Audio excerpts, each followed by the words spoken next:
Ok. Alors du coup, maintenant on est enregistré, donc attention si vous racontez des bêtises.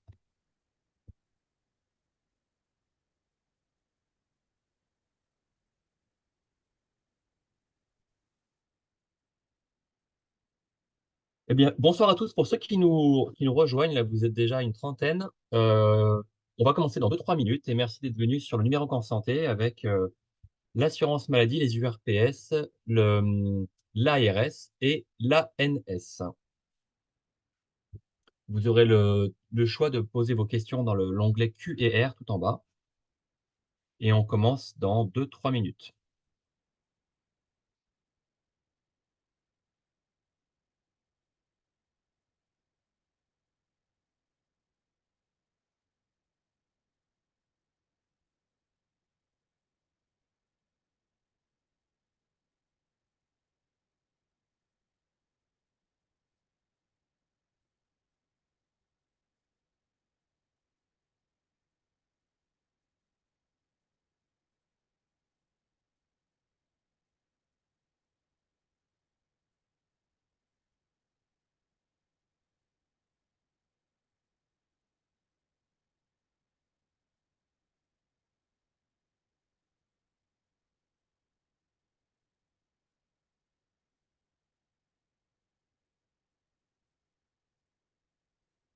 Bonsoir à tous. Le webinaire va bientôt commencer dans quelques minutes. Je serai présent pour vous présenter entre autres ce webinaire sur le numérique en santé avec l'Agence régionale de santé, avec l'assurance maladie et avec l'Agence nationale en santé. Et nous commençons dans quelques minutes, le temps que tout le monde puisse venir.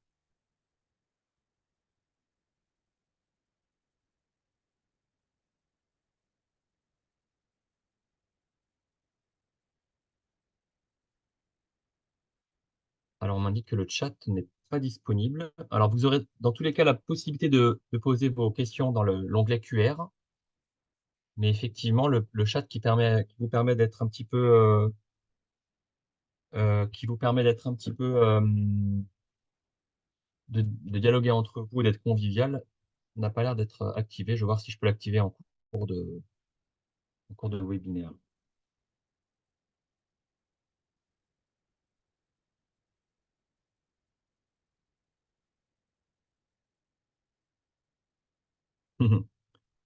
Eh bien, c'est gentil pour le bonjour. Ouais, je verrai si je peux mettre le petit chat.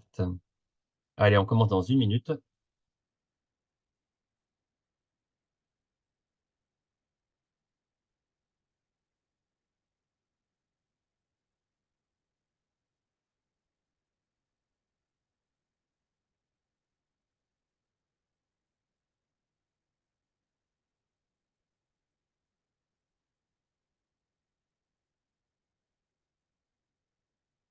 Allez, je vous propose de commencer. Les retardataires prendront le fil. Alors, je me présente, je m'appelle Emmanuel Coffin, je suis le secrétaire général des URPS Kiné-Occitanie, donc les unions régionales des professionnels de santé. Et nous allons aujourd'hui vous proposer un webinaire sur le numérique en santé avec la présence de l'assurance maladie, de l'agence régionale de santé et de l'agence numérique en santé. Je vais d'abord laisser la place à mon président, Patrick Sau, et je reprendrai la main juste après. Patrick, je te laisse la main. Bonjour à toutes et à tous. Bon, je pense que en tant que président, bon, je viens pour inaugurer ce numérique. C'est pas mon cheval de bataille personnel, hein, parce que c'est compliqué, mais l'évolution du numérique va en fait se faire automatiquement. Donc, il va falloir que les kinés prennent le chemin du numérique pour continuer à exercer. Alors déjà, je voudrais remercier bien sûr, bonjour à tout le monde, remercier bien sûr les représentants de la CRAM, de l'ARS et de l'ANS pour leur présence. Donc, comme je vous ai dit, le numérique va prendre de plus en plus de place dans notre exercice professionnel et je suis satisfait que nos URPS prennent ce sujet à cœur et vous proposent ce webinaire aujourd'hui pour, en fin de compte, informer les kinésithérapeutes de la région, en fin de compte, de ce virage numérique. Bon, après, juste dire un mot quand même des URPS. En tant que président des URPS, je vais vous dire que je suis quand même fier de travailler dans une équipe de 24 élus issus de toutes les horizons, de différents syndicats, mais que les 24 élus dans notre région travaillent tous dans le même sens, c'est-à-dire promouvoir la kinésithérapie dans notre région. Pour cela, en fin de compte, on travaille dans beaucoup d'axes, hein. Donc le numérique en fait partie. On a des commissions où il y a des référents. Donc le numérique en fait partie. Et c'est Emmanuel Coffin, bien sûr, qui est le référent de cette commission. Mais on a aussi des commissions qui travaillent beaucoup sur la périnéologie, sur la santé et l'environnement, sur la santé orale, sur la souffrance des soignants, sur l'exercice coordonné avec l'HAD qui prend une tournure en ce moment, les CPTS, mais aussi l'accès direct et les MSP. Donc on a un travail assez polyvalent à ce niveau-là. On a aussi des commissions sur la pédiatrie, sur la gériatrie, sur la com aussi, sur le sport santé, sur la communication, d'accord? Et aussi sur le zonage, où c'est moi qui suis le référent. Alors, nous avons réalisé enfin, en fin d'année 2023, une enquête. Ça, c'est important, une enquête qui a quand même eu à peu près entre 1500 et 1700, je crois, kinés qui ont répondu dans la région. Donc, on avait à peu près 20% de répondants. C'est quand même pas trop mal, quand même, pour une enquête. On a pu en tirer des conséquences.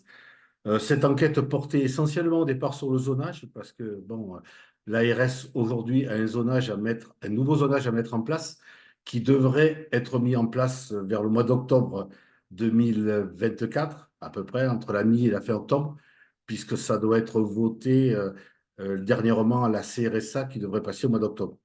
Donc, ce zonage va être intéressant, il va changer. Et pour une fois, en fin de compte, nos élus nationaux sont arrivés à discuter pour qu'on ait une marge de manœuvre des URPS. Donc, on a une marge de manœuvre de 2,5% pour basculer des régions sous-dotées en très sous-dotées ou le contraire, ou des régions intermédiaires en zone non prioritaire.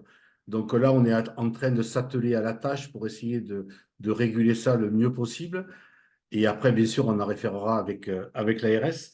Mais cette enquête a fait relever aussi beaucoup d'autres problématiques. Bon, sur l'accès direct, on s'aperçoit quand même qu'il y a beaucoup de kinés qui sont favorables à l'accès direct, qui sont prêts à s'investir au niveau de l'accès direct pour soulager un peu la demande de soins qui est de plus en plus importante. Et donc, il faut quand même avoir une réaction à ce niveau-là. Donc, en ce moment, il y a des tournures au niveau gouvernemental qui nous laissent penser que l'accès direct va se présenter un peu dans toutes les régions de France en expérimentation. Et donc, nous, dans l'Occitanie, on aura certainement un département qui sera choisi pour cet accès direct. On a aussi parlé de la souffrance des soignants et franchement, on a une grosse surprise sur le nombre de kinésithérapeutes installés qui disent être en souffrance. Quand même, ça, c'est quand même assez inquiétant. Je ne vous dirai pas ici le pourcentage, mais je vais vous expliquer pourquoi. Et donc, on a aussi parlé des CPTS, de l'exercice coordonné. On a beaucoup posé des questions. Il y a eu beaucoup de réponses intéressantes. Et donc, suite à cette enquête, on va faire paraître, on travaille maintenant avec une boîte de communication qui va nous faire une revue, en fin de compte, qu'on va sortir logiquement dans un mois et demi, 2 mois, où le sujet central sera bien sûr la restitution de cette enquête et des résultats, et avec les conséquences à en tirer et comment on va faire pour essayer de travailler dans tous ces domaines dans le but d'aider un peu les kinésithérapeutes de la région. Donc, je pense que c'est important. On a fait vraiment un gros effort. Cette revue sera envoyée à tous les kinésithérapeutes de l'Occitanie. Donc, il y a quasiment entre 9 et 10 000 envois qui seront faits de cette revue. Et bon, je vous le dis à l'avance, quand vous la recevez, cette revue, surtout, ne la mettez pas dans les toilettes ou autre part. Je pense qu'il y a beaucoup de choses hyper intéressantes à aller chercher tout au long de l'année. Et sachez que cette revue, bien sûr, il n'y aura pas toutes les commissions parce qu'on ne pouvait pas qui interviendront, mais il y aura bien sûr une seconde revue qui paraîtra 6 mois plus tard, et où là, on vous fera passer aussi d'autres informations sur d'autres commissions. Voilà, donc je vais laisser la place aux spécialistes du numérique qui vont s'empresser de vous donner toutes les informations sur ce numérique et qui vont certainement répondre à toutes vos questions que vous poserez. Et puis, ben, bien sûr, je remercie bien sûr mon ami Emmanuel Coffin d'avoir organisé cette soirée, ce webinaire. Et bien entendu, je lui laisse la parole. Merci. Eh ben, merci beaucoup, Patrick, d'avoir été présent et d'avoir inauguré ce premier webinaire que nous mettons en place. Avant d'attaquer, je voulais juste que les intervenants puissent se présenter. Donc, Madame Suarez, Madame Lab et Monsieur Privat et Monsieur Bardet, si vous pouvez juste vous présenter, ça serait gentil. Oui, Allez, bon, allez-vous, allez-y, Madame Lab. oui, bonsoir à tous et à toutes. Marie-Christine Lab, donc je suis responsable du pôle e-santé et transformation numérique à l'Agence régionale de santé. Donc c'est un pôle au sein de la direction des projets de l'ARS qui, en lien avec l'ensemble des directions métiers de l'agence et des directions départementales, œuvre et accompagne la transformation numérique du système de santé. Voilà. Et donc, est également présent avec moi, côté ARS, Thomas Privat. Je laisse se présenter. Oui, bonjour à tous. Thomas Priat, je suis chargé de mission au sein du pôle e-santé de l'ARS Occitanie et je suis plus particulièrement en charge des systèmes d'information autour de l'orientation, de la coordination ainsi que du ROR. Et bonsoir à toutes et à tous. Carole Suarez, moi je suis chargée de mission à l'assurance maladie et je fais le lien sur le numérique en santé notamment, et je fais le lien notamment avec les délégués du numérique en santé des caisses primaires d'assurance maladie et le niveau national pour tout ce qui est sujet sur le numérique en santé. Et bonsoir Arnaud Barbier, je suis membre de la commission numérique et PRS auprès de l'URPS qui est d'Occitanie en tant qu'expert, puisque élu au sein de l'Union nationale des professionnels de santé et membre du groupe de travail sur le numérique et l'informatique. Et du coup, il y a Monsieur Prasil qui va nous rejoindre, qui est expert à l'agence numérique de santé.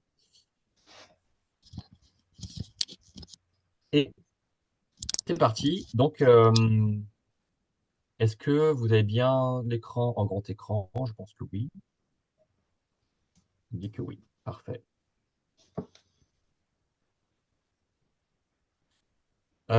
Du coup, merci Patrick pour l'introduction. Et du coup, Madame, je vais vous passer la parole. Donc, vous vous êtes présenté, mais donc vous travaillez à l'Agence régionale de santé. Vous êtes donc la responsable du pôle e-santé et transformation numérique. Donc, moi, je vais vous poser qu'une seule question et vous aurez quelques minutes pour y répondre.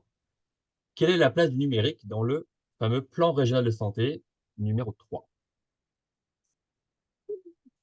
Alors, effectivement, je vais vous faire cette présentation effectivement du numérique en santé, notamment dans le projet régional de santé Occitanie. Alors, une première chose qu'il faut que vous sachiez, c'est qu'au niveau régional, la feuille de route du numérique en santé prend en compte à la fois les orientations et les priorités de la feuille de route nationale, puisqu'il existe une feuille de route nationale du numérique en santé qui est portée par la délégation du numérique en santé et qui est une feuille de route qui s'échelonne sur les années 2023 à 2027. Mais la politique régionale du numérique en santé prend également en compte les besoins et les défis régionaux de la politique de santé politique qui a été définie en concertation avec les acteurs régionaux et qui est déclinée dans le projet régional de santé. Donc, je veux bien effectivement que vous passiez sur la diapositive suivante. Je vous remercie. Donc, le projet régional de santé, je pense que vous le connaissez, hein, c'est ce document de référence qui fixe la politique de santé de notre région et qui offre un cadre d'action à tous les acteurs de la santé du territoire. Donc, le PRS, donc le projet régional de santé, organise l'offre de santé dans le but d'améliorer l'état de santé de la population et également l'accès aux soins et à des services de santé de qualité. Alors, ce PRS, c'est le PRS 2023-2028, c'est le PRS 3. Il a été publié le 1er novembre dernier et il réaffirme une ambition qui est celle de mobiliser les acteurs de santé et les partenaires de l'agence pour davantage prendre en compte les besoins des personnes les plus vulnérables et d'agir plus efficacement pour réduire les inégalités de santé ou à minima ne pas les aggraver. Donc, dans le cadre de ce projet régional de santé, le numérique en santé vient au service des engagements de la politique de santé. Je vous ai là mis une slide sur ces 6 engagements autour duquel se décline le PRS. Donc, le premier engagement, celui-ci, il vise à dynamiser la prévention à tous les âges, à tout âge et partout. Le second engagement à accompagner chaque personne pour lui permettre d'être actrice de sa santé. Le troisième a renforcé l'accès aux soins pour tous et à une prise en charge adaptée. Le quatrième a renforcé la coordination des acteurs pour assurer la continuité des prises en charge. Le cinquième a promouvoir et garantir la qualité, la sécurité, la pertinence des prises en charge et des accompagnements. Et enfin, le dernier, à soutenir l'attractivité des métiers de la santé. Alors, on le sait aujourd'hui, les métiers de la santé, ils sont confrontés à d'importantes difficultés de recrutement et de fidélisation, et avec aussi un ressenti qui est souvent exprimé d'une perte de sens et d'un isolement des professionnels, et parfois également d'un manque de reconnaissance par la société. Alors, en région, le numérique en santé, il est mis au service de ces 6 engagements. Alors, sur les dernières années, hein, il est devenu, et vous le constatez aussi dans votre quotidien, il est devenu ces dernières années une réalité. Et le numérique en santé, il a commencé à changer durablement la santé en France. Donc aujourd'hui, on ne peut pas faire sans le numérique en santé. Et la santé, le numérique peut contribuer à l'améliorer, mais il pourrait aussi dérégler notre système de santé si on ne le façonne pas, si on n'est pas vigilant et qu'on ne le façonne pas en fonction de nos besoins et de nos valeurs. Donc, à l'ARS, hein, et c'est ce qu'on a voulu inscrire dans le projet régional de santé, notre conviction, c'est que la transformation en santé n'est pas une fin en soi, mais elle doit réellement être au service d'organisations qui sont établies. Et pour réussir cette transformation, le numérique doit pouvoir s'intégrer de façon simple dans la pratique des professionnels en préservant la relation soignant-soigné. C'est quelque chose qui est fortement ressorti du bilan du précédent PRS. Alors, pour ces 5 années qui arrivent, durée du PRS, on a identifié plusieurs défis collectifs. Le premier, il est côté usager. Sur ce défi-là, le numérique doit permettre à chacun, donc à chaque usager, chaque citoyen, d'avoir recours à la prévention de façon personnalisée et d'améliorer le suivi de sa santé. Je veux bien que vous passiez, Monsieur Coffin, sur la diapo suivante. Donc, dans ce défi, c'est notamment le développement des usages de mon espace santé qui est visé, mais c'est aussi l'appropriation par les usagers de la télésurveillance médicale, télésurveillance qui est entrée dans le droit commun à l'été 2023. Donc, très concrètement, enfin, en pratique, hein, on a prévu donc de développer un certain nombre d'actions à l'appui de ce défi, notamment celle de favoriser l'inclusion numérique des citoyens en développant les actions d'aller vers. Et dans ce cadre-là, il y a un réseau qui s'est mis en place en région Occitanie comme dans les autres régions françaises, qui est le réseau des ambassadeurs Mon Espace Santé. La deuxième action pratique, c'est d'accompagner l'information grand public sur les services numériques. Et puis, la dernière, de communiquer avec l'assurance maladie auprès des patients qui sont atteints de maladies chroniques et qui sont éligibles au remboursement, donc dans le cadre de la télésurveillance médicale. Alors, Mon Espace Santé, je ne vais pas le décrire en détail parce que Carole Suarez, qui va intervenir tout à l'heure pour l'assurance maladie, va vous décrire ce service qui est un service qui a été, je pense que vous le savez tous, mais ouvert en janvier 2022 et pour lequel on a déjà des usages qui se sont développés. Mais je laisserai Carole intervenir sur ces éléments-là. Ensuite, le numérique en santé doit également être un levier pour renforcer l'accès aux soins, donc aux soins de proximité, ainsi que les pratiques et les techniques innovantes. Donc ici, c'est l'accès à la santé qui est visé. Aujourd'hui, la télésanté est encore considérée comme une pratique contrainte, notamment du fait d'outils qui sont encore peu interopérables, et les usages en matière de télésanté sont encore aujourd'hui modérés. Et c'est ce développement des usages qu'on souhaite porter, mais à bon escient. C'est pas faire de la télésanté pour faire de la télésanté, c'est développer la télésanté quand la télésanté est utile.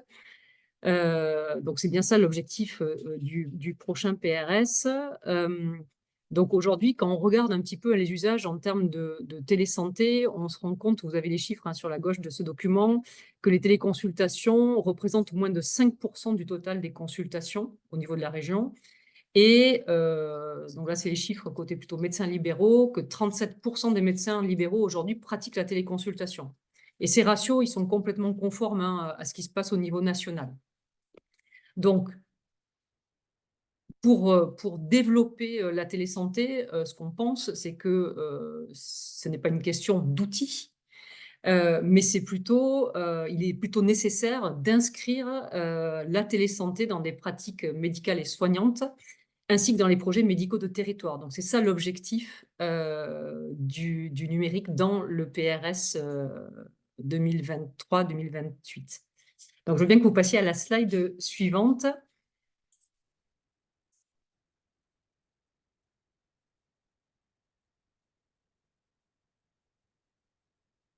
Voilà, donc concrètement, alors bien évidemment qu'il y a la nécessité de développer cette télésanté dans un cadre qui est à la fois sécurisé et éthique. Donc, il y a bien évidemment la nécessité de mettre à niveau les solutions technologiques, mais au-delà, ce qui est important pour nous, c'est ce que j'ai dit, donc c'est de penser la télésanté comme un projet d'organisation des soins et comme s'intégrant dans les projets d'organisation des soins.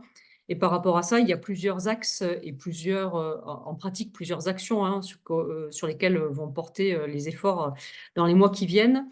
Donc, vous avez là quelques illustrations. Donc, c'est effectivement de développer des usages gradués de la téléexpertise dans des parcours qui sont structurés, de développer la téléconsultation au sein des CPTS, alors essentiellement pour les publics les plus fragiles et prioritairement en zone sous-dense.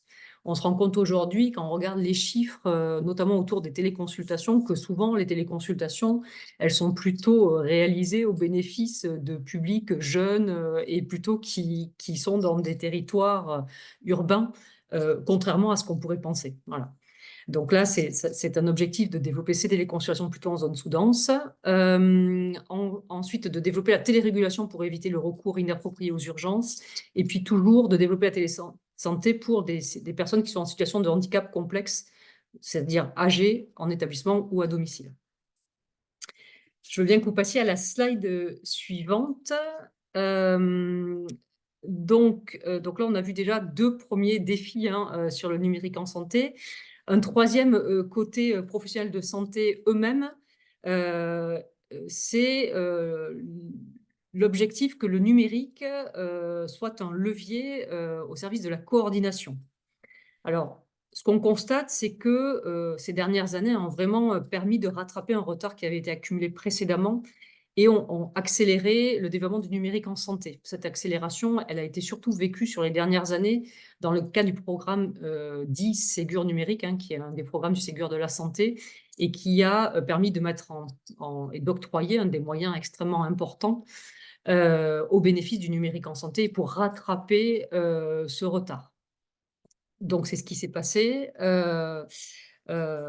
Mais aujourd'hui, on se rend compte qu'il y a un certain nombre de services qui ont commencé à se développer, mais que les usages ne sont pas encore aujourd'hui suffisants pour que le levier soit réellement un levier de transformation du système de santé. Donc, c'est tout l'objectif que de développer les usages. Avec toujours dans les constats ces enjeux qui autour de l'interopérabilité système d'information et également de la fiabilité de l'ensemble des annuaires. Alors, notre objectif dans le PRS, il est, en termes de numérique au service de la coordination des professionnels, il est finalement assez simple à exprimer, mais pour autant complexe à atteindre, puisque notre objectif, c'est de fournir et d'agir pour pour mettre en place des services numériques qui soient adaptés aux besoins des professionnels de santé afin de leur faire gagner du temps. En fait, ça, c'est beaucoup ressorti, tant qu'ensuite, ils pourront effectivement consacrer et que vous pourrez consacrer aux usagers. Alors, c'est également un enjeu fort, celui d'améliorer l'orientation et la coordination des soins, du parcours de soins de l'usager et également sa prise en charge pour éviter les ruptures dans le parcours de soins. Alors, je veux bien que vous passiez à la slide suivante. Donc, concrètement, en fait, il y a plusieurs actions alors, qui sont déjà, bien évidemment, mises en œuvre et qui vont se poursuivre. Alors, on a des actions côté RS qui sont pour la plupart dirigées vers les établissements de santé, mais la même typologie d'action est portée par l'assurance maladie vers les professionnels de santé libéraux Et donc, Carole vous en parlera tout à l'heure. Donc voilà, je ne vais peut-être pas rentrer en détail sur toutes les actions. Il y en a un certain nombre là qui concernent notamment les établissements médico-sociaux pour les équiper en dossier usagé informatisé. Il y a des actions aussi pour faire monter en maturité l'ensemble des établissements, d'ailleurs de santé ou médico-sociaux. Il y a des actions pour permettre aux nouvelles structures de coordination de s'équiper en solutions numériques qui sont conformes à ce qu'on appelle la doctrine technique nationale, hein, qui est le cadre réglementaire dans lequel se développe le numérique en santé, pour permettre que ce numérique il soit, je le disais tout à l'heure, hein, sécurisé, éthique et aussi inclusif. On a un objectif, c'est quelque chose qui nous a été fortement demandé, de mettre en place une cartographie des services numériques, puisque des services numériques, il y en a de nombreux. Et cette cartographie, elle a vocation à permettre d'expliquer quelles solutions numériques sont proposées pour quels usages, voilà, et pour quelle typologie de professionnels et d'acteurs. Donc ça, c'est une des premières actions là, qui va être réalisée. Voilà. Puis après, il y a encore un certain nombre d'actions. Je ne vais pas les donner en détail. Vous aurez le support. Je vous propose de peut-être passer à la slide suivante pour arriver sur le cinquième engagement qui vise à anticiper, enfin, et un cinquième défi qui vise à anticiper, se préparer et gérer les situations sanitaires exceptionnelles. En effet, aujourd'hui, vous le savez, on constate une augmentation importante de la menace et la multiplication des attaques. Donc, je parle des attaques cyber. Donc, au niveau de l'ARS, on suit les signalements autour des incidents de sécurité des systèmes d'information au niveau de la région. Il y a une plateforme qui permet de les déclarer. Ce nombre d'incidents autour de la sécurité des systèmes d'information, il augmente assez fortement sur les dernières années. Et parmi ces incidents de sécurité, il y en a à peu près pratiquement la moitié qui portent sur des suspicions de malveillance, avec des failles, un certain nombre de failles qui sont des failles principales, notamment la messagerie. Donc là, ça vous concerne aussi directement. C'est souvent un point d'entrée dans les systèmes d'information et qui permettent de propager une menace cyber. Alors là-dessus, forcément, c'est la multiplication de ces menaces cyber, elles ont des conséquences sur la prise en charge des patients et sur la continuité des soins. Donc, c'est toujours notre angle de prise en charge. Et notre objectif, c'est de permettre d'augmenter le niveau de sécurité du système de santé en développant des actions appropriées. Alors, on a aujourd'hui des premières priorités. Hein. Alors, les premières priorités, elles portent plutôt sur les établissements. Mais alors de santé essentiellement aujourd'hui, les médico-sociaux commencent à arriver avec des exigences de plus en plus fortes vers ces établissements, mais on nous demande d'ores et déjà effectivement que se développe toute la partie sensibilisation auprès des professionnels de santé libéraux. L'objectif, c'est que effectivement de permettre à l'ensemble des acteurs de santé de mieux anticiper une gestion de crise et de minimiser les impacts qu'il pourrait avoir d'une cyberattaque, et notamment les impacts qui ensuite engendrent des difficultés sur la continuité des soins et la prise en charge des patients. Donc, je l'ai dit, dans ce cadre-là, les actions, elles vont viser à renforcer le niveau de sécurité numérique de notre système de santé. Alors, il y a des actions de premier niveau, qui sont les actions de sensibilisation de l'ensemble des professionnels de santé, mais qu'ils exercent en libéral ou en établissement. Donc, sensibilisation à la fois au risque cyber, mais aussi à l'hygiène informatique. Vous aurez tout à l'heure une intervention de l'Agence du numérique en santé sur l'ensemble de cette dimension cyber. Et puis aujourd'hui, et peut-être que ce type d'action se développera aussi vers les libéraux demain, aujourd'hui, il y a de nombreuses actions qui visent à accompagner les établissements donc dans l'anticipation de crise, à les préparer, notamment en leur demandant de réaliser chaque année des exercices de continuité d'activité en mode numérique dégradé. Donc, les établissements de santé ont d'ores et déjà l'obligation de le faire. Les médico-sociaux on nous demande de commencer à leur demander de les réaliser. Voilà, donc c'est petit à petit, c'est l'ensemble des acteurs du système de santé là qu'on essaie de mettre à ce niveau de maturité en termes de sécurité numérique. Peut-être donc je vais arriver sur la dernière dernier défi. Donc, je l'ai dit tout à l'heure, hein, les métiers de la santé sont aujourd'hui confrontés à d'importantes difficultés hein, de recrutement, de fidélisation. On a une sinistralité élevée et qui est accompagnée d'un ressenti exprimé d'une perte de sens et d'isolement des professionnels ainsi que d'un manque de reconnaissance. Ces ressentis et ces difficultés, elles sont également vraies pour les métiers du numérique en santé. Et donc, notre objectif dans le PRS, c'est de mieux communiquer sur les métiers de la santé en valorisant la diversité des profils et en explicitant les différents statuts, les modalités d'exercice, quel que soit le secteur d'activité. Et dans le cadre du numérique, c'est de s'inscrire et de relier en région les actions nationales qui permettent d'attirer les talents du numérique vers la santé. Mais c'est aussi de s'inscrire, et je pense que vous pouvez passer à la slide suivante. Donc, c'est aussi de s'inscrire dans un certain nombre d'actions qui visent à sensibiliser et former les professionnels, d'ailleurs que ce soit les professionnels de santé ou les professionnels du numérique. Et à ce titre, depuis 2 ou 3 ans maintenant, il y a un certain nombre d'appels à manifestation d'intérêt qui sont lancés au niveau national dans le cadre de la stratégie d'accélération santé numérique et qui permettent de former de façon croisée des professionnels de santé et des professionnels du numérique en santé à tous les enjeux du numérique en santé.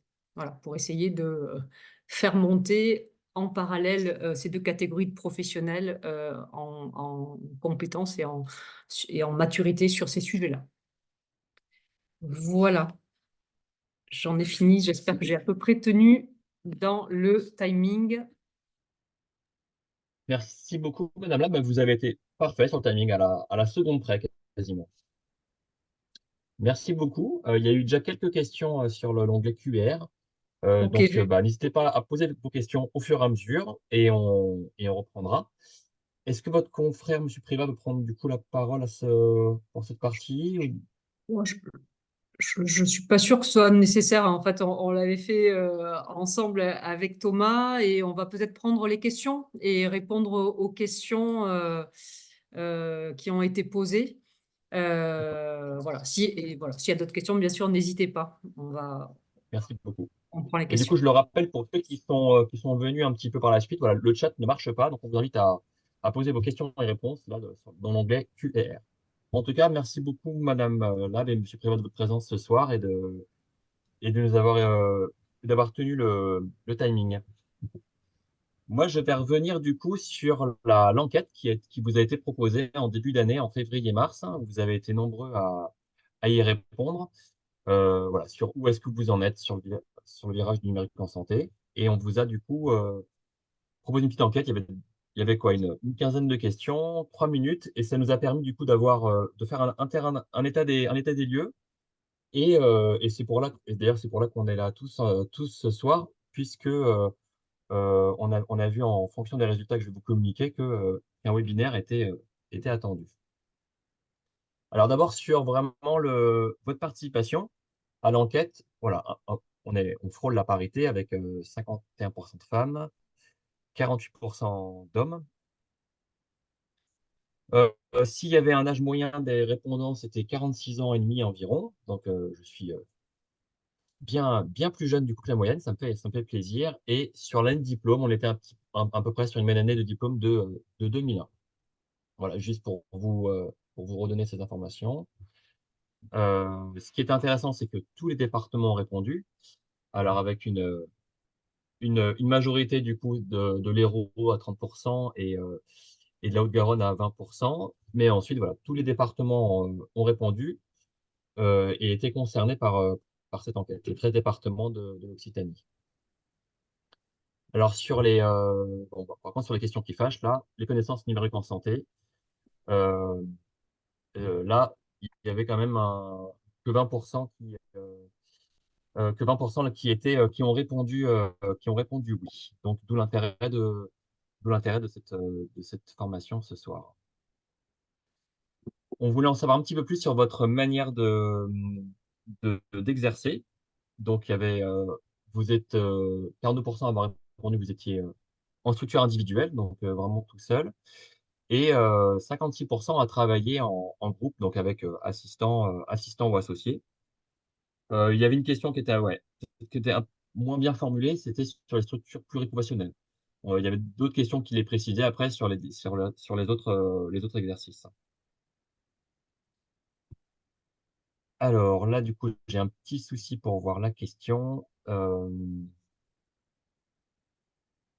Et la barre de lacrymogène, ouais. La question, c'était exercez-vous au sein d'une structure coordonnée? Donc, Madame Lab, on a parlé tout à l'heure, vous savez que précédemment, c'est un petit peu aujourd'hui, l'exercice isolé va être de plus en plus rare.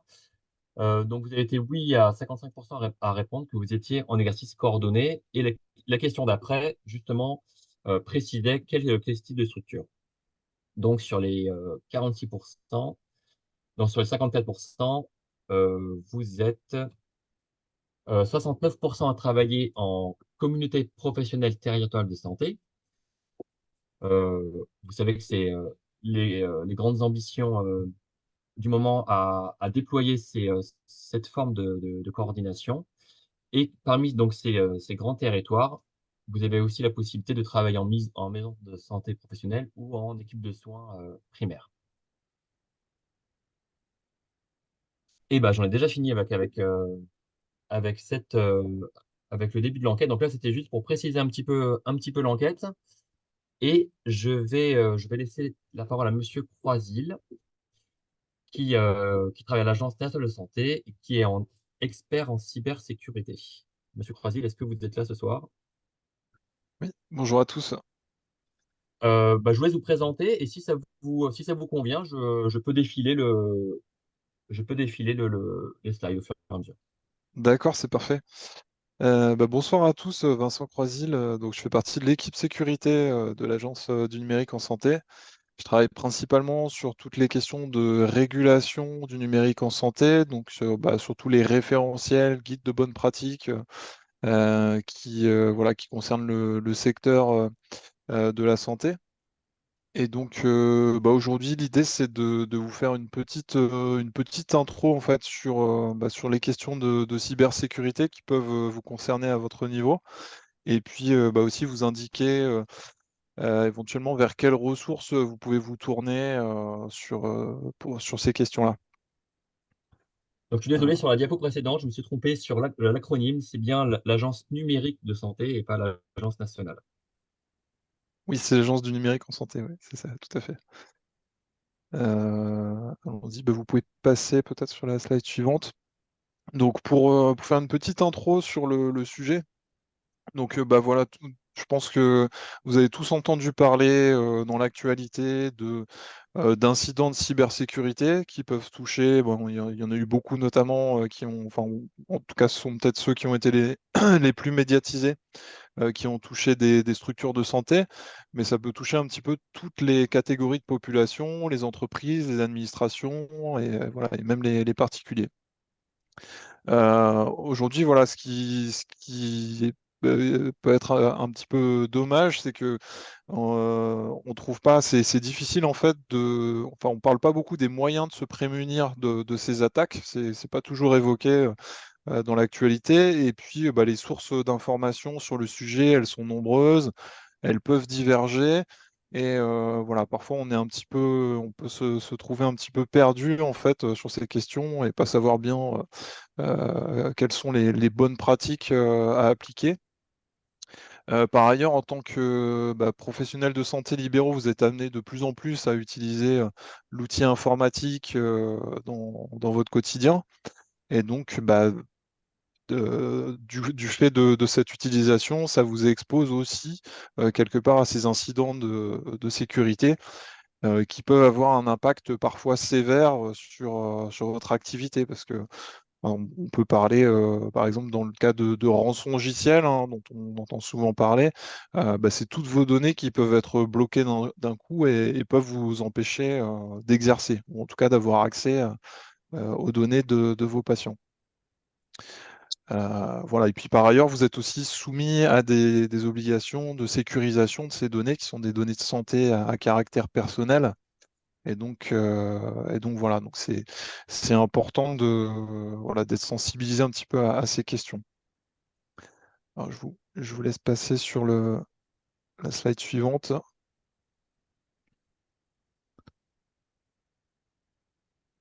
Donc les enjeux de sécurité, donc on parle souvent en cybersécurité des critères DICT. Alors D pour disponibilité, bah, c'est le premier enjeu, hein, mais c'est aussi ça la sécurité, c'est s'assurer que vos données de santé elles restent disponibles, qu'à aucun moment en fait elles se retrouvent bloquées ou voilà que votre système est infonctionnel et vous empêche d'exercer. Il y a I pour intégrité, que bah, c'est important d'assurer l'exactitude des données de santé des patients pour un diagnostic rapide et juste, et puis bien maîtriser les données de santé qui sont partagées ensuite. C'est comme confidentialité. Donc voilà, ces données de santé, elles sont forcément confidentielles, hein, pour préserver le secret médical. Et puis enfin, T pour traçabilité, parce que c'est aussi important d'avoir une traçabilité des actes médicaux qui sont réalisés, les prescriptions médicales, les implants qui sont réalisés lors d'un acte chirurgical. Voilà, tout ça, c'est important en fait d'avoir cet historique pour pouvoir assurer correctement la prise en charge du patient. Donc voilà, donc tous ces enjeux-là, ça vous concerne. Et donc en fait, après, on va retrouver donc des attaques, alors les différents types d'attaques qui vont pouvoir vous concerner. Donc il y a d'abord ce qu'on appelle les attaques ciblées. Là, c'est la victime est directement visée. Alors là, ça va vous. Enfin, c'est plutôt rare, mais ça pourrait vous concerner en fait dans le cas où vous avez dans votre patientèle des personnes publiques voilà, où il peut y avoir un intérêt pour un attaquant de récupérer des informations sur ces personnes pour un but lucratif ou autre. Donc là, dans ce cas-là, pour ces attaques-là, bah, il peut y avoir des moyens importants qui vont être mobilisés avec parfois des failles qu'on appelle des 0D, ça veut dire elles sont inconnues et donc seul l'attaquant les connaît et peut les utiliser donc très facilement puisqu'elles ne sont pas détectées par les antivirus. Et puis c'est des attaques qui sont souvent très furtives, donc qui ne sont pas toujours découvertes ou alors qui peuvent l'être de manière tardive. Et puis, il y a des attaques qui sont dites opportunistes.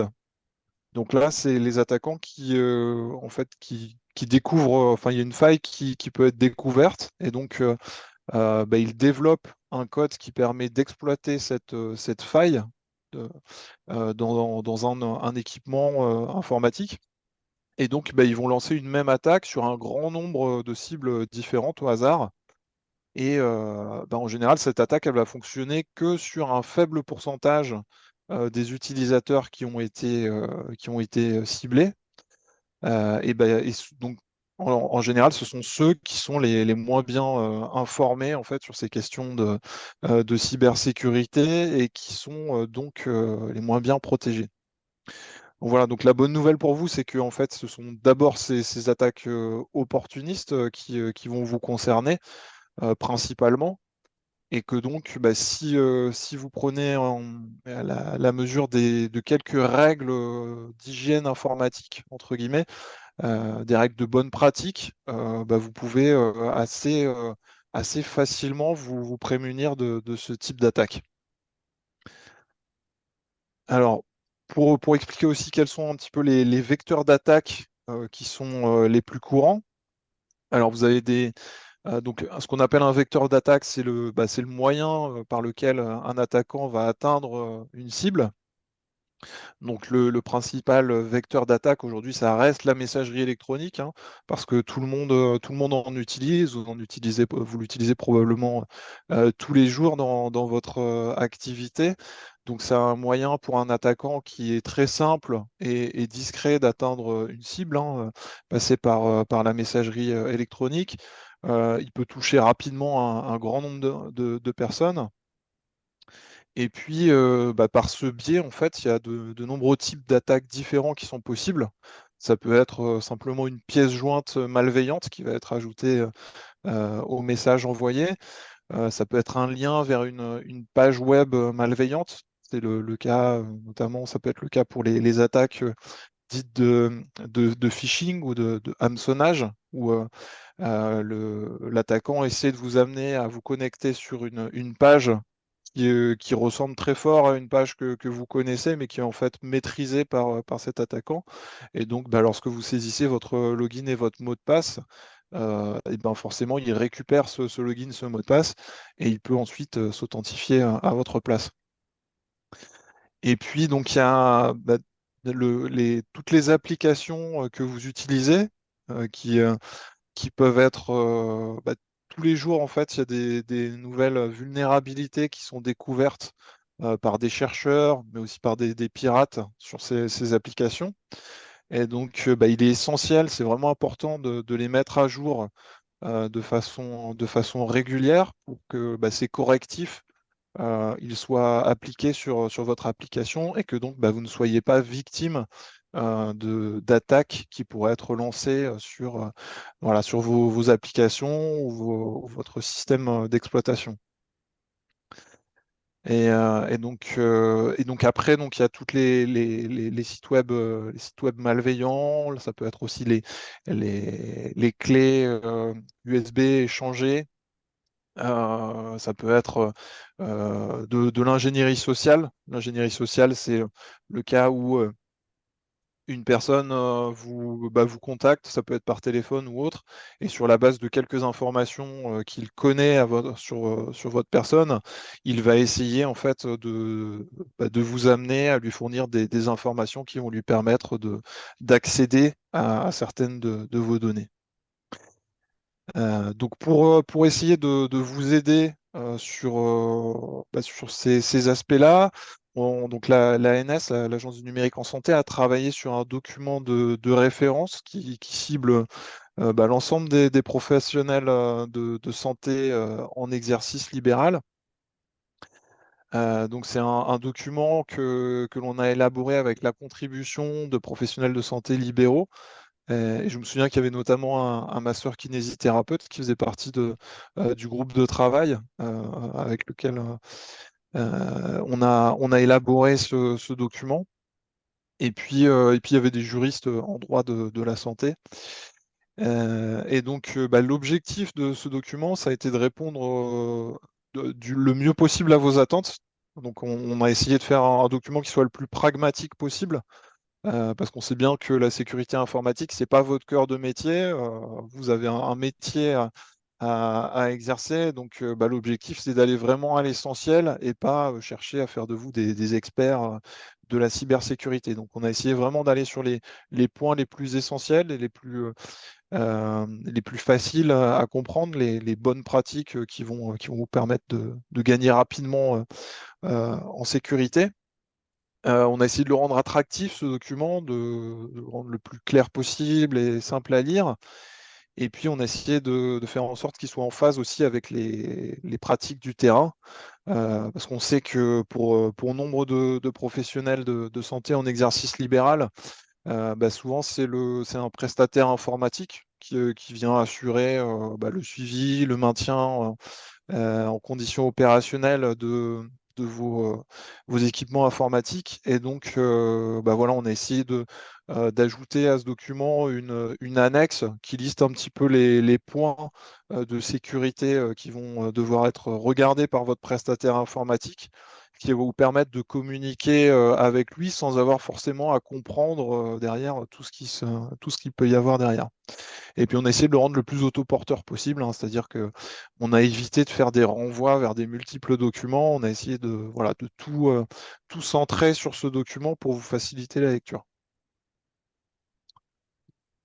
Donc en fait, on retrouve quatre documents dans ce mémento, sachant qu'il y en a deux qui vont vous concerner directement. Les deux autres, ça va être plus pour vos prestataires informatiques. Donc il y a donc le document du mémento en lui-même. Donc c'est le document central qui liste un petit peu toutes les mesures de sécurité que vous pouvez mettre en œuvre, les bonnes pratiques que vous devez suivre. Et donc il y a une petite checklist des points de sécurité voilà, que vous pouvez utiliser pour cocher au fur et à mesure ce que vous avez mis en place.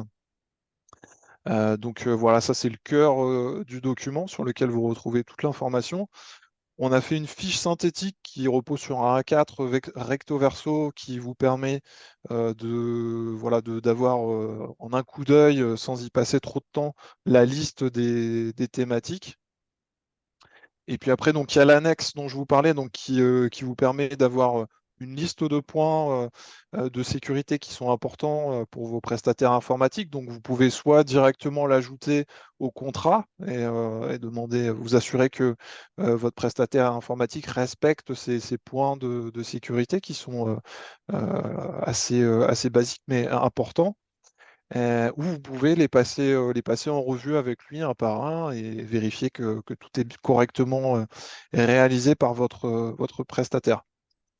Et puis enfin, il y a une fiche réflexe qu'on a ajoutée, que vous pouvez, c'est une fiche au format A4 que vous pouvez imprimer avec juste un recto et qui vous donne les premiers gestes à faire si un jour vous vous retrouvez face à un incident de sécurité informatique. Vous arrivez dans votre cabinet un matin, boum, vous avez un message d'un rançongiciel, par exemple, qui a été installé sur votre poste, vous ne savez pas quoi faire, bah, vous avez cette fiche avec les quelques bons réflexes à avoir, en fait, dans ce cas-là, pour bah, bien réagir et limiter au maximum les dégâts. Voilà, puis très rapidement, pour vous donner un petit peu une idée des thématiques que vous allez retrouver dans ce mémento, donc il y a tout ce qui concerne la sécurité physique, donc c'est bah, l'accès au lieu d'exercice, comment vous protégez l'accès physique à vos ressources informatiques, c'est un premier point. Il y a tout ce qui concerne le poste de travail et l'accès aux informations, donc bah, notamment pour les cartes CPX, ICPS, les quelques règles de sécurité pour les utiliser, des règles pour l'utilisation des mots de passe. On vous donne aussi des trucs pour vous permettre de vous faciliter la tâche, parce qu'on sait que des mots de passe, on peut en avoir beaucoup, ça peut être difficile à retenir. Donc on vous propose aussi d'utiliser des outils comme un gestionnaire de mots de passe, qui est un espèce de coffre-fort qui vous permet de sécuriser en fait tous vos mots de passe et donc d'en avoir plus qu'un seul à retenir, qui est celui de ce coffre-fort. Donc vous allez retrouver voilà, ce genre de conseils aussi dans le guide. Et puis voilà, des conseils sur la mise à niveau du système, des outils logiciels. La séparation des usages professionnels et des usages personnels. Alors, c'est pas toujours facile à mettre en œuvre, mais c'est quand même quelque chose qu'on recommande, qui vous permet de garantir la sécurité de vos données de santé que vous hébergez, que vous manipulez. L'utilisation de la messagerie sécurisée de santé. Et puis, si on passe sur la suite, donc on vous donne aussi des liens pour vous informer sur les cybermenaces. Il y a un site qui est très, très intéressant qui s'appelle cybermalveillance.gouv.fr, sur lequel vous pouvez retrouver, en fait, sans y passer des heures, vous allez retrouver les quelques types d'attaques auxquelles vous pouvez être confronté. Donc ça peut être intéressant de les connaître sans passer des heures sur ces sites, mais juste le fait de les connaître, bah, quand vous allez recevoir un mail avec ce type d'attaque, bah, vous allez forcément avoir la bonne réaction, parce que vous aurez déjà vu ce type d'attaque, ça va vous parler et vous allez être méfiant. Alors que bah, si vous n'avez pas cette information-là, si c'est une attaque dont vous n'avez jamais entendu parler, bah, vous pouvez bah, facilement être victime de cette attaque. Sauvegarder ces données, alors ça c'est le conseil peut-être numéro 1 en fait que je vais vous donner, c'est si vous sauvegardez bien vos données et que vous faites attention si possible, de les sauvegarder de façon déconnectée de votre réseau, de votre système informatique, et ben, en cas d'incident de cybersécurité, bah, c'est le pass qui vous permet de réinstaller rapidement votre installation informatique et de pouvoir retravailler rapidement. Parce que malheureusement, si vous n'avez pas ça, ben, vous risquez de tout perdre d'un coup. Et là, ça peut être très compliqué. Et puis, ça peut aussi vous faire perdre beaucoup de temps avant de pouvoir retravailler correctement et donc bah, aussi de l'argent. Et puis voilà, il y a des aspects un petit peu réglementaires aussi voilà, qui sont pas forcément les plus sexy entre guillemets, mais qui sont importants de connaître. Donc bah, on essaie de revenir un peu dessus aussi pour que vous ayez le minimum d'informations sur le sujet. Voilà un petit peu pour tout ça. Alors je vous ai remis ici quelques liens que vous allez pouvoir retrouver. Enfin, je ne sais pas si on peut partager après les slides peut-être pour permettre de donner accès à ces liens. Et donc il y a le Memento dont je vous ai parlé, le site cybermalveillance que je vous ai expliqué, sur lequel vous pouvez retrouver des infos voilà, sur les principales menaces, les principales attaques auxquelles vous pouvez être confronté, mais aussi, bah, c'est aussi un site sur lequel vous pouvez vous connecter le jour où vous êtes confronté à ce type d'attaque, où vous allez trouver des informations. Alors, il y a un livret qui peut être très intéressant pour vous parce que c'est un livret qui a été fait bah, sur la base de notre Memento, mais qui a été dirigé vers les kinés, qui a été fait par l'URPS des kinés de Pays de Loire, pour les kinés des Pays de Loire. Donc, vous avez le lien ici. C'est un document qui est très graphique, qui est assez facile à lire. Vraiment, je vous le recommande. Et puis, si vous voulez aller un cran plus loin, vous avez la plateforme e-santé formation sur laquelle on retrouve des modules de sensibilisation à la cybersécurité. Voilà pour ce que je peux vous présenter. Je vous remercie de votre attention. Bah, merci beaucoup, Monsieur Croisi, d'avoir répondu présent. Et j'ai déjà une question là d'un intervenant, d'un participant, pardon, de François Azéma, qui nous suit de l'Ariège. Donc, il entend parler partout d'attaques cyber. Et sa question, c'est pourquoi ne pouvons-nous faire de sauvegarde sur support physique quand on se sert de logiciels hébergés sur serveur comme Veda, qui a le vent en poupe au niveau national? Il m'a été répondu par un responsable qu'à partir du moment où le fichier patient est hébergé par eux sur serveur, il ne nous appartient pas et il a bondi. Est-ce que vous avez des éléments de réponse à proposer à François Zema? Alors, bah, lorsque vous utilisez une application en mode SaaS, c'est effectivement, bah, donc en mode SaaS, c'est-à-dire, que c'est votre fournisseur de solutions qui héberge également, les informations. Je pense que c'est avec votre prestataire, donc il faut échanger pour bah, d'abord vous informer si c'est lui puisque c'est lui qui héberge toutes vos données, de la façon dont il réalise ses sauvegardes. Et puis bah, peut-être aussi lui poser simplement la question, qu'est-ce qui se passe dans le cas où vous subissez, où toutes mes données sont perdues, est-ce que vous avez un moyen un plan de continuité d'activité, quelque chose qui permet de les récupérer? Je pense que c'est directement avec votre prestataire qu'il faut essayer de voir ça lorsque c'est des solutions qui sont en mode SaaS. Bien sûr, quand c'est hébergé localement, donc là c'est différent. Ça peut être à vous bah, d'avoir, ça peut être une méthode simple, hein, juste un disque dur externe sur lequel vous faites des sauvegardes et que vous déconnectez ensuite et que vous conservez. Alors idéalement dans un autre lieu que votre lieu de travail, pour le cas où euh, vous seriez cambriolé. Mais voilà, enfin donc c'est vraiment à adapter au cas par cas. Je ne sais pas si ça répond bien à la question. Bah, écoutez, dans le chat, M. Zema, il vous a remercié sur la sauvegarde de données, donc c'est bon. A priori, c'est bon. Merci beaucoup. Et je vous ai vu du coup déjà répondre à d'autres questions. Donc, merci beaucoup, Monsieur Croisil. Et je vais laisser la parole à notre prochaine intervenante, Mme Suarez, donc, qui est de l'assurance maladie, qui est la référente régionale des délégués d'assurance maladie pour le numérique en santé. Mme Suarez, vous allez nous parler des outils et des services numériques. Voilà, je vais vous présenter en fait les outils et services numériques versant professionnels de santé, mais aussi versant patient et usager.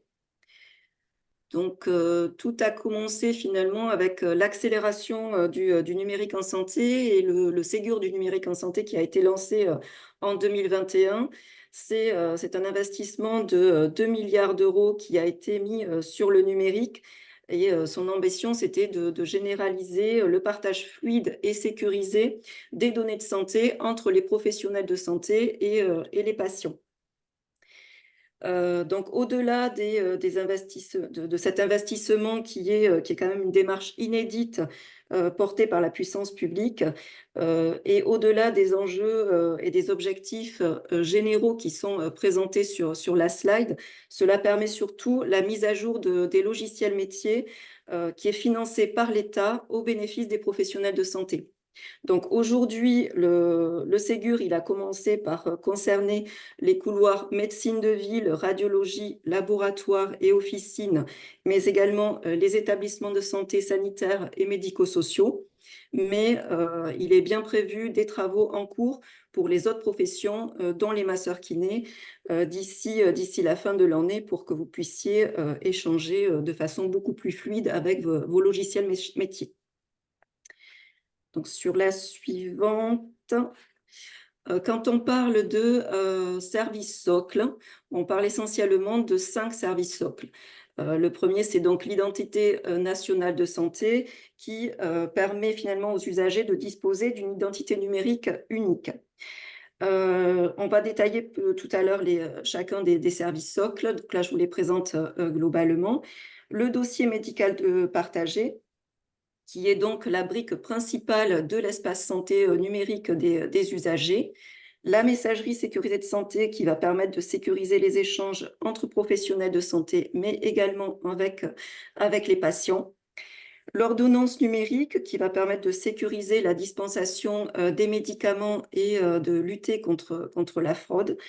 Et l'appli carte vitale qui aura en fait les mêmes fonctionnalités que la carte vitale physique, mais qui est la dématérialisation de la carte vitale. Donc l'INS, c'est quoi? C'est donc la carte d'identité électronique du patient. Elle est composée de 5 traits d'identité. Le nom de naissance, pardon, le prénom de naissance, la date de naissance, le sexe et le code de lieu de naissance. À quoi ça sert? Ça permet une INS qualifiée, ça permet l'interopérabilité des logiciels métiers et ça permet surtout d'alimenter le DMP à partir du moment où on a un logiciel métier référencé Ségur. Pas d'alimentation sans INS qualifié. Et comment on la qualifie? En activant le téléservice INSI qui est intégré au logiciel avec bien sûr la vérification de la carte d'identité du patient pour qualifier cette INS. Et l'INS, elle est obligatoire depuis la qualification de l'INS, elle est obligatoire depuis le 1er janvier 2021. Sur la suivante, donc le deuxième service socle, c'est le dossier médical partagé que vous devez connaître, qui a été généralisé à partir de 2018. Aujourd'hui, c'est le carnet finalement, carnet de santé numérique du patient. Il va faciliter la prise en charge des patients, éviter la prescription de traitements ou d'examens inutiles, faciliter l'échange et le partage et ça permet de disposer rapidement en fait, des informations nécessaires pour la prise en charge des patients, notamment en cas d'urgence. Comment on consulte et on alimente le DMP? Donc déjà sur la partie consultation, il existe une matrice d'habilitation pour chaque profession. Chaque professionnel de santé a accès à certains documents du dossier médical partagé. Il faut bien sûr avoir un logiciel DMP compatible et une carte de professionnel de santé. Pour l'alimentation, c'est une carte ça peut être une carte de professionnel de santé ou une carte de professionnel d'établissement. Alors, la messagerie sécurisée, troisième service socle qui permet finalement, enfin la MS Santé, c'est un espace de confiance qui permet aux professionnels habilités d'échanger des données de santé, que ce soit en ville ou à l'hôpital, de manière dématérialisée et en toute sécurité. Les échanges, ils peuvent se faire entre professionnels de santé équipés d'une MS Santé, mais aussi depuis la création de l'espace numérique de santé, Mon Espace Santé, avec les patients. Les patients, à partir du moment où ils ont un profil Mon Espace Santé, ils ont une adresse mail sécurisée qui est composée finalement de leur identité nationale de santé, qui correspond au NIR, patient-mssanté.fr. On en parlera dans la partie Mon Espace Santé pour comment utiliser finalement cette messagerie citoyenne. Le suivant, c'est l'ordonnance, donc quatrième service socle, l'ordonnance numérique. Donc là, ça vise à dématérialiser finalement et sécuriser le circuit de la prescription entre les médecins et les professionnels de santé prescrits. Donc ça a démarré en 2023 et la généralisation est prévue d'ici la fin de cette année 2024 pour toutes les professions, qu'elles soient les prescripteurs et les professions prescrites. Le déploiement, il va se faire progressivement en impliquant l'ensemble des acteurs, que ce soit les professionnels de santé, les éditeurs et les organismes d'assurance maladie. Ce dispositif, comment ça marche? Ça s'appuie sur une base de données qui est hébergée en France et qui est appelée la base e-prescription. Donc l'accès à cette base, il est restreint bien sûr aux professionnels de santé par l'intermédiaire d'une authentification avec leur carte professionnelle. Si vous regardez l'ordonnance, le modèle d'ordonnance sur la partie gauche, il y a un QR code qui est apposé sur cette ordonnance et qui va véhiculer finalement l'identifiant unique de la prescription et qui va permettre donc d'échanger des données entre les prescripteurs et les prescrits. L'ordonnance papier, pour le moment, elle est toujours conservée par le patient. Elle doit être présentée, par exemple, dans une officine, dans l'attente que toutes les professions prescrites soient équipées et pour qu'elles puissent lire directement ce format numérique.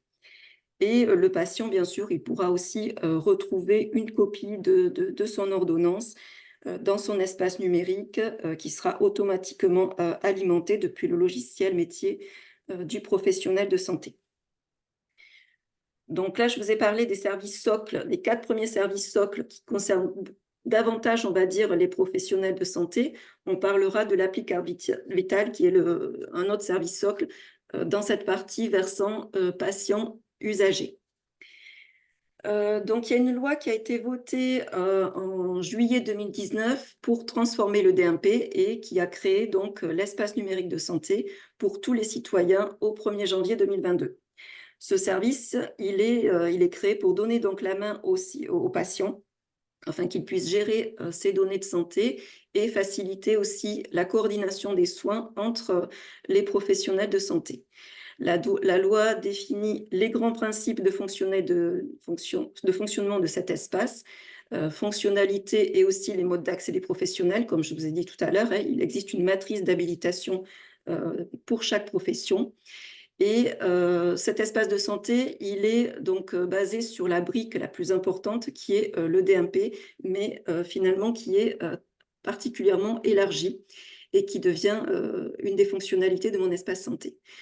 On a créé à partir de janvier 2022 de façon automatique ce qu'on appelle le principe d'opt-out, les profils Mon Espace Santé à tous les citoyens, sauf bien sûr à ceux qui s'y sont opposés.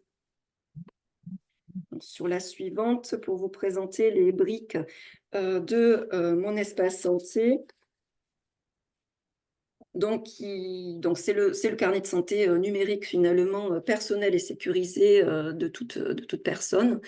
Il est composé de plusieurs fonctionnalités. Donc, la brique la plus importante, c'est le dossier médical qui regroupe finalement tous les documents de santé des patients, que ce soit des comptes rendus opératoires, des comptes rendus d'analyse biologique, des comptes rendus de radiologie, etc. Il y a également un profil médical qui est mis à disposition des usagers. Donc là, en fait, c'est le patient qui va pouvoir partager des informations sur ses antécédents familiaux, ses allergies, ses maladies, diverses mesures de santé et par exemple aussi les différents vaccins qu'il a fait. Il va pouvoir, donc ça, ce profil médical, il n'est accessible qu'au patient, qu'à l'usager. Mais par contre, il peut directement, à partir de son espace santé, en réaliser une synthèse et alimenter son dossier médical. Et à partir de ce moment-là, un professionnel de santé pourra consulter ce profil médical, bien sûr, avec l'accord du patient. La messagerie sécurisée de santé, donc pour échanger avec les patients, donc elle va permettre, c'est le même outil que vous utilisez en tant que professionnel de santé. Par contre, pour les patients, seul un professionnel de santé peut initier une conversation avec un patient. Un patient ne pourra pas vous écrire directement sur votre messagerie sécurisée de santé à partir de son espace santé. La fonctionnalité d'envoi, d'initiation de conversation est possible pour les patients uniquement auprès des officines. C'était un choix aussi de la profession lors de leur consultation que les patients puissent leur envoyer en amont, par exemple, de leur visite dans l'officine, leur ordonnance afin de la préparer. Mais pour les autres professions, en tout cas les médecins aujourd'hui, ne peuvent pas être contactés directement par un patient. Une autre fonctionnalité, donc juste pour revenir sur la précédente, voilà, le catalogue d'applications qui comporte tout un tas d'applications labellisées et sécurisées que le patient peut utiliser et télécharger.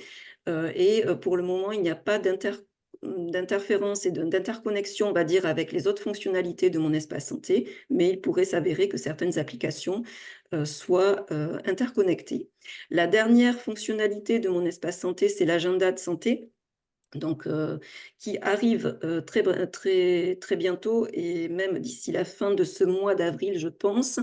Je crois même qu'il est disponible via l'accès sur Internet. Quand on se connecte à son espace santé via Internet, on a accès à l'agenda de santé, mais sur l'application mobile, ça n'arrivera que d'ici quelques jours. Donc cet agenda de santé, il va permettre de centraliser tous les rendez-vous. Alors, il ne se substitue pas aux agendas tels que le Doctolib, etc. Mais par contre, il va permettre à l'usager de lui rappeler certains événements médicaux, des rappels de prévention.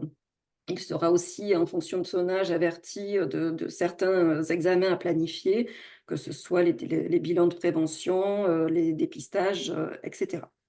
Et pour toute problématique sur l'espace de santé, donc, il y a un numéro patient qui est mis à disposition, qui est le 3422, ou un formulaire de contact également disponible via mon espace santé. Donc, juste sur des éléments de langage, quand on parle de distinction entre le DMP et mon espace santé, pour les professionnels et les établissements, lorsque votre logiciel sera référencé Ségur, par exemple, vous alimenterez et consulterez toujours le DMP à partir donc de votre logiciel métier. Et vous utiliserez aussi la messagerie sécurisée, votre messagerie sécurisée habituelle, telle que vous l'utilisez aujourd'hui. Par contre, pour le versant patient, on ne parle plus de dossier médical partagé. On parle de mon espace santé avec les différentes briques que je vous ai présentées, que ce soit la partie documents pour stocker ces documents de santé ou sa messagerie sécurisée citoyenne pour échanger avec les professionnels de santé ou les officines, comme je vous ai expliqué tout à l'heure. Donc, une fois que l'espace de santé il est créé automatiquement, les professionnels de santé vont pouvoir y déposer des documents, des comptes rendus. Le VSM, c'est le volet de synthèse médicale qui généralement est réalisé par les médecins généralistes et intégré dans l'espace santé. Et donc, tout ça via le logiciel métier ou le site dmp.fr. Les professionnels de santé, ils vont pouvoir consulter les documents via leur logiciel ou le site dmp.fr de façon beaucoup plus fluide que que ce qui est aujourd'hui à partir du moment où on a un logiciel référencé Ségur. Et donc, bien sûr, la consultation se fait toujours avec le consentement du patient et en fonction de la matrice d'habilitation des professionnels. L'assurance maladie va également pouvoir y déposer les documents, notamment l'historique des soins. La suivante. Pour l'usager, une fois qu'il a activé son espace santé, parce qu'il ne suffit pas qu'il soit uniquement créé, il faut que l'usager, s'il veut le prendre en main et l'utiliser, il active son espace santé. Mais à partir du moment où il l'aura activé, il va pouvoir compléter son profil médical. Il va pouvoir recevoir des messages de ses professionnels de santé. Il va pouvoir aussi y répondre. Il va pouvoir ajouter lui-même des documents, recevoir des documents des professionnels de santé et de l'assurance maladie, et il va également pouvoir masquer certains documents professionnels de santé ou bloquer l'accès à certains professionnels de santé pour leur interdire l'accès à son espace santé, puisque c'est vraiment le carnet de santé numérique du patient. Il en fait ce qu'il veut et il donne l'accès à qui il veut, enfin en tout cas aux professionnels de santé qu'il souhaite. Sur la suivante.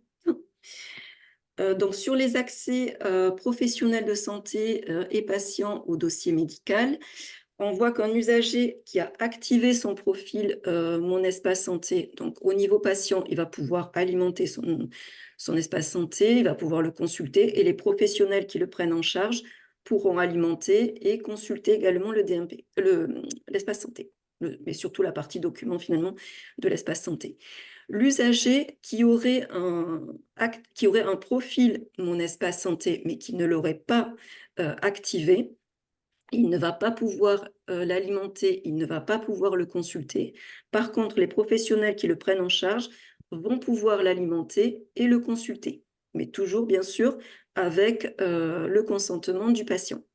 Et un usager qui se serait opposé donc à la création de son profil et donc forcément pas d'activation derrière. Donc là, par contre, accès ni au niveau du patient ni au niveau du professionnel.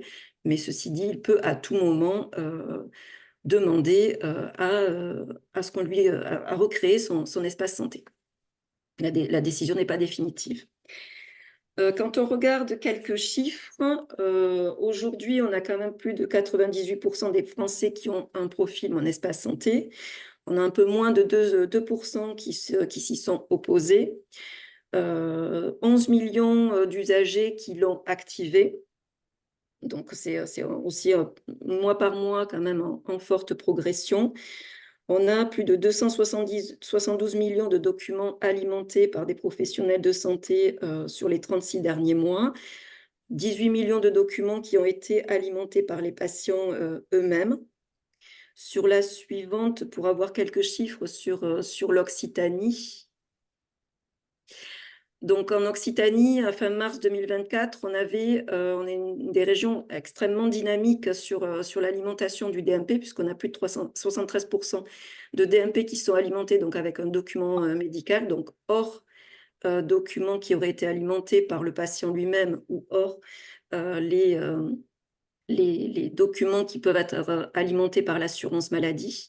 Dans les plus gros producteurs et qui alimentent le DMP dans notre région plus particulièrement, ce sont les laboratoires avec les comptes rendus d'analyse, suivis de très près derrière par les professionnels de santé libéraux, notamment une forte progression par les médecins depuis qu'ils ont un logiciel référencé Ségur, et viennent ensuite les établissements de santé sanitaires en troisième position. Je vous ai mis juste un petit tableau pour voir l'activité des masseurs kinés sur le dossier médical partagé sur une année glissante. On voit qu'effectivement, seuls 109 PS sont actifs. Donc, quand on te dit actifs, c'est qui ont au moins alimenté une fois ou consulté une action en fait sur le DMP. Donc, forcément, avec le référencement de vos logiciels dans le cadre des futurs travaux sur le Ségur numérique, ça devrait quand même fortement augmenter et faciliter votre utilisation du dossier médical partagé. Sur la suivante, juste pour rappeler la sécurisation des données, hein, donc c'est un produit qui est hautement sécurisé. Les données sont hébergées en France et tous les systèmes s'appuient sur un ensemble de garanties techniques hautement sécurisées. Et au niveau de l'accès usager, pareil, hein, des authentifications personnelles assez fortes qui sont quand même facilitées maintenant grâce à la biométrie. Donc, ça permet de ne pas avoir à systématiquement ressaisir son identifiant et mot de passe pour se connecter à son espace santé, notamment via son smartphone, en tout endroit. Sur la suivante, juste pour rappeler de façon synthétique en fait l'accès aux données. Donc le cas général, hein, donc le patient bien sûr c'est son espace de santé donc il a accès à tout. Il peut donner accès à l'équipe soignante après bien sûr consentement, que son consentement ait été recueilli. Et tous les accès, que ce soit en consultation ou en alimentation, sont tracés au niveau du patient. Il est systématiquement notifié de tout accès à son espace santé. Donc ça, c'est le cas général. Sur la suivante, le mot d'urgence. Donc là, bien sûr, le patient a toujours accès, l'équipe soignante aussi avec le consentement du patient. Le SAMU, centre 15, qui effectivement a un accès en mode urgence, mais le patient sera quand même notifié qu'un professionnel de santé s'est connecté en mode urgence sur son espace santé. Et le mode bris de glace pour toute profession qui aurait effectivement à prendre en charge un patient en situation d'urgence. Et l'accès aux données, donc c'est pas pour tous. Ce n'est certainement pas pour les entreprises, ce n'est certainement pas pour les services de l'État, ni pour les assurances, ni pour les banques. C'est même illégal si un usager avait signé par écrit que son accord. C'est totalement interdit et tout accès en dehors des règles précitées est passible d'une peine d'emprisonnement et d'une amende conformément au droit pénal. Donc, j'en ai terminé avec mon espace santé et je vous parle du dernier service socle qui est l'application carte vitale. Donc, aujourd'hui, la généralisation est en cours, c'est encore en pré-série dans certains départements. On n'a pas de départements en Occitanie qui ont fait partie des pré-séries. Il y avait 8 départements dans d'autres régions et là, au mois de juin, ça va être élargi en région Auvergne-Rhône-Alpes et PACA. Mais la généralisation est bien prévue donc pour 2025. Donc l'appli carte vitale, hein, c'est la dématérialisation de la carte vitale qui sera donc disponible sur le smartphone. Et donc là, effectivement, pour l'utiliser chez un professionnel de santé, il faudra bien sûr qu'il soit équipé d'un logiciel Ségur et d'un lecteur de QR code. Donc voilà, donc ça, prévu pour 2025, chez nous en tout cas. Donc pour toute question sur les services socles, sur le numérique en santé, vous avez bien sûr l'équipe des DNS de l'assurance maladie qui est à votre disposition pour vous accompagner et que vous pouvez contacter donc via Amélie Pro dans la rubrique contact. Voilà, donc j'ai pas regardé les questions. Eh ben, les questions. Alors, merci beaucoup, Madame Suarez, pour votre présentation. Les questions, il y en a quelques-unes. Alors, il y en a encore en lien avec Veda, le logiciel métier. Là, Monsieur Croisier l'a répondu en partie tout à l'heure.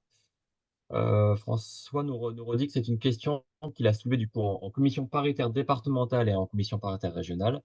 Veda ne propose pas de solution sur support physique. Donc ça, c'était en lien avec sa première question de tout à l'heure. Est-ce que Donc quelqu'un là, peut... effectivement, pour tout ce qui est question plutôt logicielle, je pense que vous pouvez tout à fait contacter le délégué du numérique en santé de votre département qui pourra vous renseigner ou se rapprocher peut-être de l'éditeur pour vous accompagner. Je n'ai pas effectivement la réponse par rapport au logiciel. Merci. Une autre question toujours de François qui travaille en maison de situation pluriprofessionnelle. Et le fait de ne pas pouvoir faire de sauvegarde sur le support physique est un frein important à l'usage des logiciels de coordination comme VEDA. Pour les non-médecins, quant aux médecins, ils sont conscients du risque qu'ils supportent. Bon, on n'est pas réellement sur une question, on est plus sur une déclaration. Euh, tout ce, sinon, non, je réponds, je vais vous dire. Une question de Damien. Les prescriptions manuscrites sont-elles vouées à disparaître? Si oui, une date est-elle prévue pour passer au 100% numérique?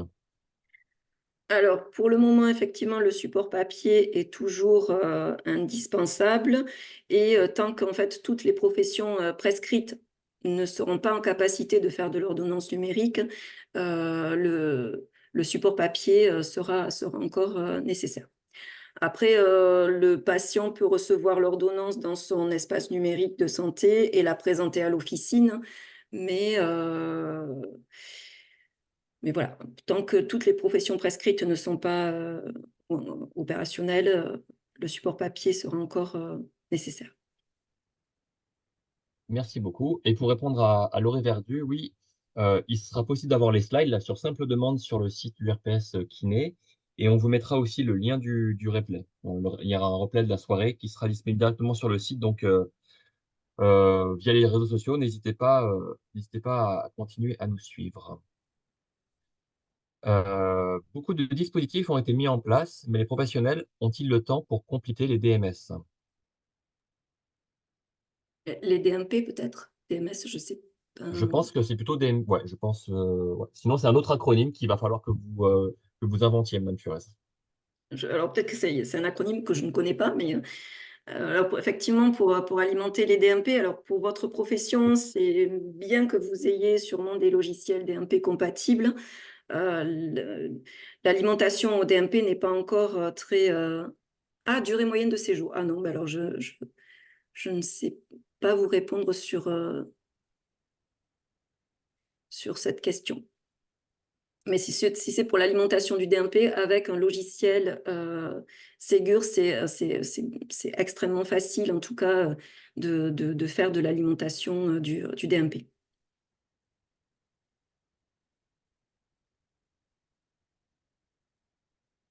Voilà, il n'y a pas d'autres questions. Ben, encore merci beaucoup, Madame Suarez. Et je voulais juste finaliser avec donc, les pratiques quotidiennes des kinés. Ça a été la fin de notre enquête qui avait été publiée. Euh, Où en fait, est-ce que les kinés utilisent le dossier médical partagé, donc le fameux DMP? Donc la réponse était non à 87%, donc c'était quand même assez, assez marquant. Est-ce que vous connaissez l'entité numérique en santé, l'INS, là, qui nous a été présentée ce soir? Non à 80, quasiment 80%. Est-ce que vous caractérisez l'INS de vos patients? Donc, on l'a vu sur votre dernière slide, Madame Suarez, là, c'était très intéressant. Une centaine de kinés le faisaient. Donc voilà, non à 56%, et ne se prononce pas à 38%. Donc là, on n'en a pas trop parlé ce soir, ça sera l'occasion peut-être d'en parler à un autre moment. Est-ce que vous utilisez des dispositifs connectés? Oui, seulement à 25% et non à 60%. Pratiquez-vous le télésoin qu'on peut pratiquer là depuis la pandémie et qui est permis grâce à l'avenant 7 seulement à 9,6%. Donc c'est vraiment une minorité des confrères.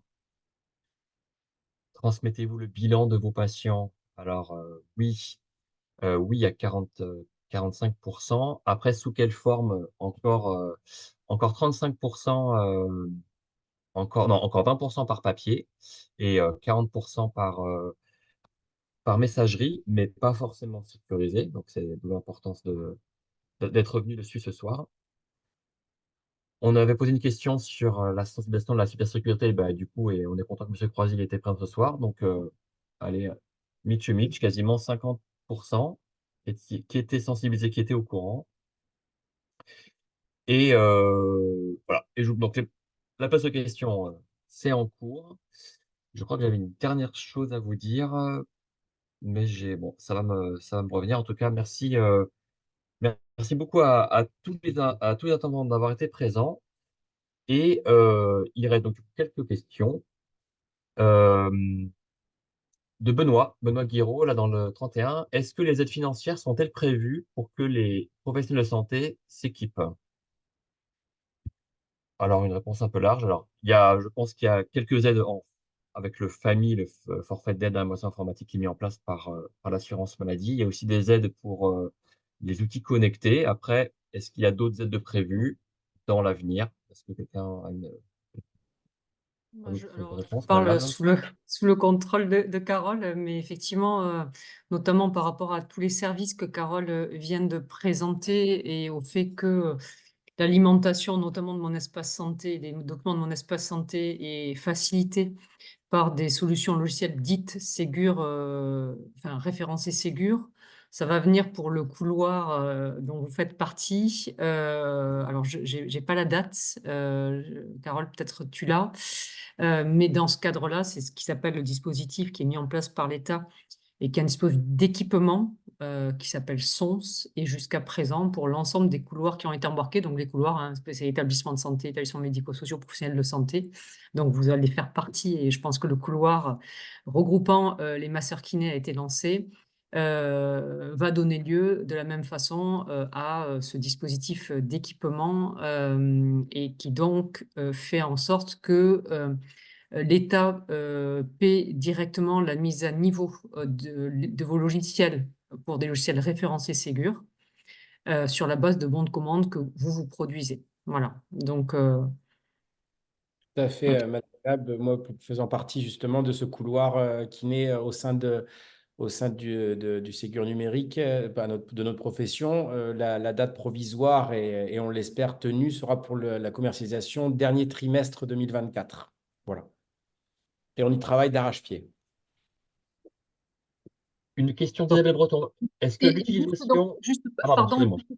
donc peut-être simplement effectivement et peut-être en complément, donc ça c'est pour toute la partie alimentation des services socles tels que Carole l'a, notamment tel que Carole l'a présenté.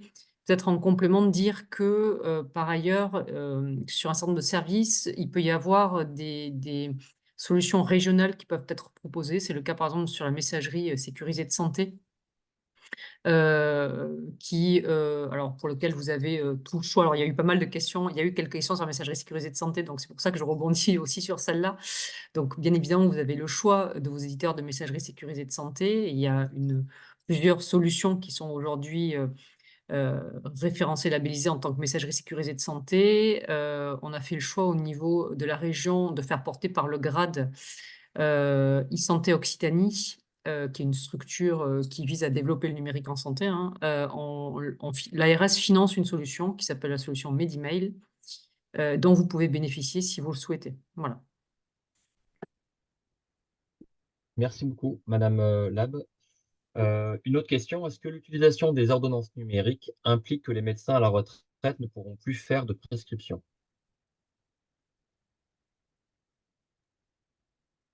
Alors, je ne saurais pas vous répondre, mais je note la question. Je pourrais éventuellement revenir vers Monsieur Coffin pour vous donner cette réponse-là, mais je ne sais pas.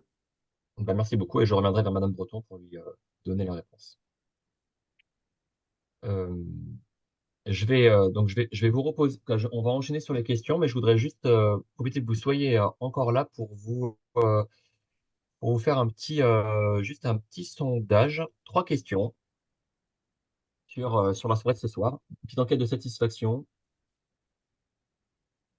Est-ce que ce webinaire vous a été utile? Est-ce que vous aimeriez approfondir vos connaissances en numérique en santé? Et une dernière question sur si vous serez intéressé par des informations en numérique en santé lors d'événements dans vos départements, puisqu'on a dans l'enquête, vous étiez intéressé pour faire un webinaire et éventuellement pour faire des soirées en département. Allez, vous êtes 92% à avoir répondu à la première question, à la deuxième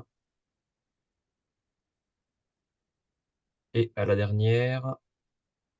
Allez, il manque encore 5 répondants. Bon, le oui l'emporte largement. Allez, encore 3 secondes.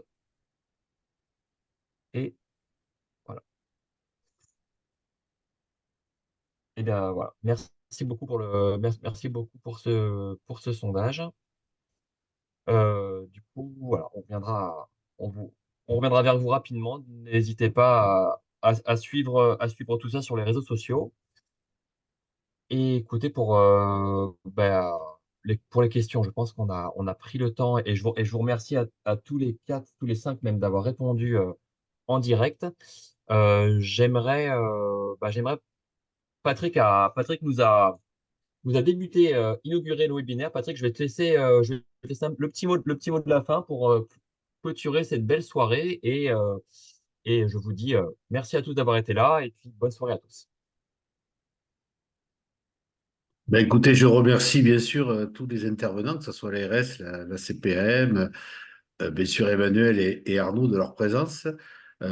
Écoutez, je pense que vous avez répondu à beaucoup de questionnements. Il reste peut-être à convaincre une majorité de kinés de s'intéresser beaucoup plus au numérique.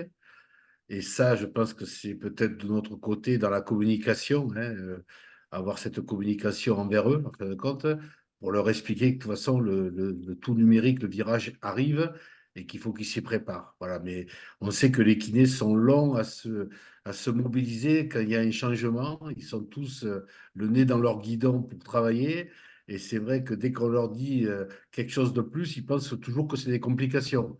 Je me rappelle simplement quand le score est apparu, ça fait déjà quelques années, à l'époque, étant en CPD, et voir le directeur de l'époque nous dire, écoutez, on ne comprend pas, 3 ans après, vous avez que 60% des kinés qui sont sur le score, alors que c'était un avantage énorme pour la profession.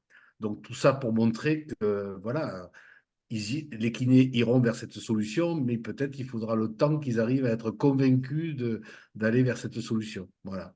Mais je trouve que c'est par des soirées comme ça et des intervenants de la qualité qu'on a eu ce soir que je pense qu'ils arriveront à comprendre qu'il faut qu'ils aillent absolument dans cette direction et qu'ils prennent les bons chemins. Donc je remercie bien sûr tous les intervenants qui étaient là ce soir et qui ont participé à cette magnifique soirée. Voilà. Ben écoutez, merci Patrick, merci à tous, bonne soirée et merci à tous d'avoir été présents ce soir. Au revoir. Au revoir, Au merci. revoir. Merci, au Merci, revoir. bonne soirée. Au Au revoir. revoir. Passez une très bonne soirée.